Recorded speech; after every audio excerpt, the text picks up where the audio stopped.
नमस्कार साथियों। आज हम जानेंगे इस दुनिया में सबसे ज्यादा पापी कौन है, स्त्री या पुरुष। एक कथा के अनुसार जानेंगे। भोगवती नाम की एक नगर थी। उसमें राजा अमर्त्यसेन राज करता था।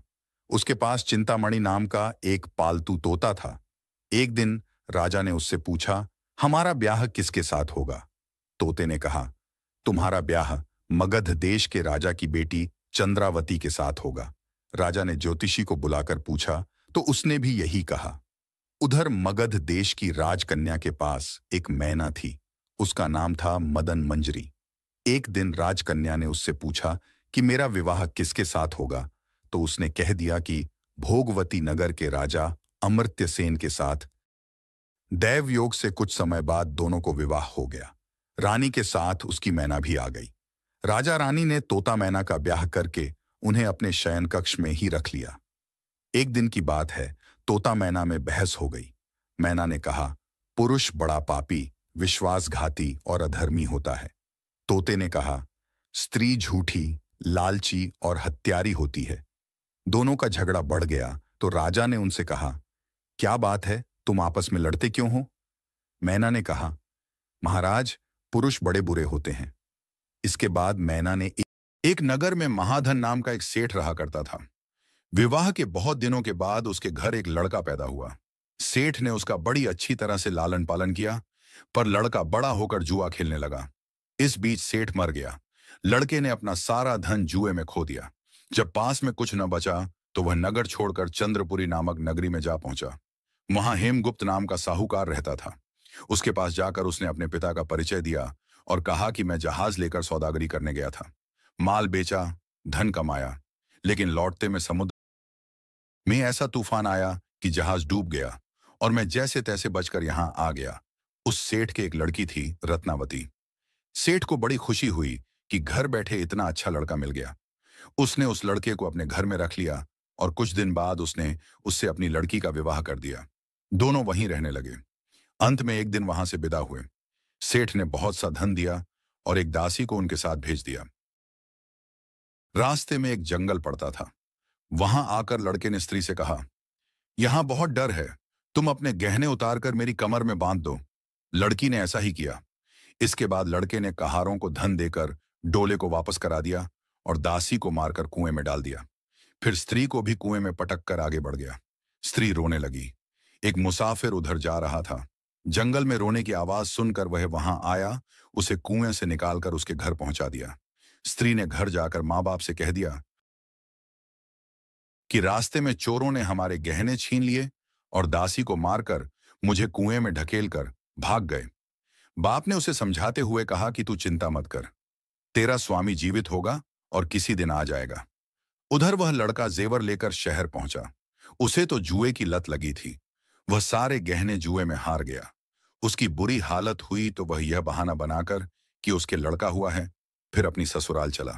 वहां पहुंचते ही सबसे पहले उसकी स्त्री मिली। वह बड़ी खुश हुई।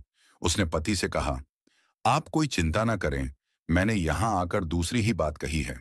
जो कहा था वह उसने बता दिया। सेठ अपने जमाई से मिलकर बड़े प्रसन्न हुए और उन्होंने उसे बड़ी अच्छी तरह से घर में रखा। कुछ दिन बाद एक रोज जब वह लड़की गहने पहने सो रही थी, उसने चुपचाप छुरी से उसे मार डाला और उसके गहने लेकर भाग गया। मैना बोली, महाराज, यह सब मैंने अपनी आंखों से देखा। ऐसा पापी होता है पुरुष।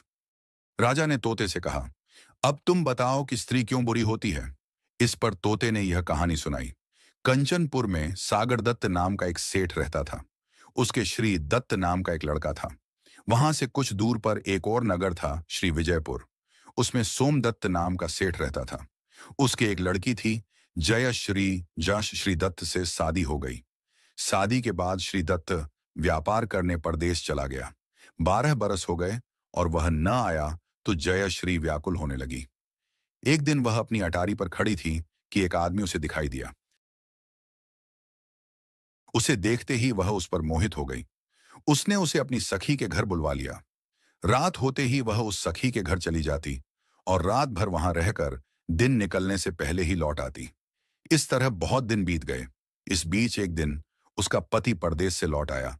स्त्री बड़ी दुखी हुई। अब वह क्या करे? पति हारा थका था। जल्दी ही उसकी आंख लग गई और स्त्री उठकर अपने दोस्त के पास चल दी। रास्ते में एक चोर खड़ा था। वह चोर देखने लगा कि स्त्री कहाँ जाती है। धीरे धीरे जयश्री सहेली के मकान पर पहुंची। चोर भी पीछे पीछे गया। संयोग से जयश्री के पुरुष मित्र उस आदमी को सांप ने काट लिया था और वह मरा पड़ा था। जयश्री ने समझा कि वह सो रहा है। वहीं आंगन में पीपल का एक पेड़ था जिस पर एक पिशाच बैठा यह लीला देख रहा था। उसने उस आदमी के मृत शरीर में प्रवेश करके उस स्त्री जयश्री की नाक काट ली और अब फिर उस आदमी की देह से निकलकर पेड़ पर जा बैठा स्त्री रोती हुई अपनी सहेली के पास गई। सहेली ने कहा कि तुम अपने पति के पास जाओ और वहां बैठकर रोने लगो। कोई पूछे तो कह देना कि पति ने नाक काट ली है। उसने ऐसा ही किया। उसका रोना सुनकर लोग इकट्ठे हो गए। उसका पति जाग उठा। उसे सारा हाल मालूम हुआ तो वह बड़ा दुखी हुआ। लड़की के बाप ने कोतवाल को खबर दे दी। कोतवाल उन सबको राजा के पास ले गया। लड़की की हालत देखकर राजा को बड़ा गुस्सा आया। उसने कहा, इस आदमी को सूली पर लटका दो। संयोग से राजा जब उसे सजा सुना रहा था, वह चोर भी वहां खड़ा था। जब उसने देखा कि एक बेकसूर आदमी को सूली पर लटकाया जा रहा है, तो उसने राजा के सामने जाकर सब हाल सच सच बता दिया। बोला, अगर मेरी बात का विश्वास न हो तो जाकर देख लीजिए, उस आदमी के मुंह में स्त्री की नाक है। राजा ने दिखवाया तो बात सच निकली। इतना कहकर तोता बोला, हे राजा, स्त्रियां ऐसी होती हैं। राजा ने उस स्त्री का सिर मुड़वाकर गधे पर चढ़ाकर नगर में घुमवाया और शहर से बाहर छुड़वा दिया। ये कहानी सुनाकर तोता और मैना बोला, हे राजा, बताओ कि दोनों में ज्यादा पापी कौन है।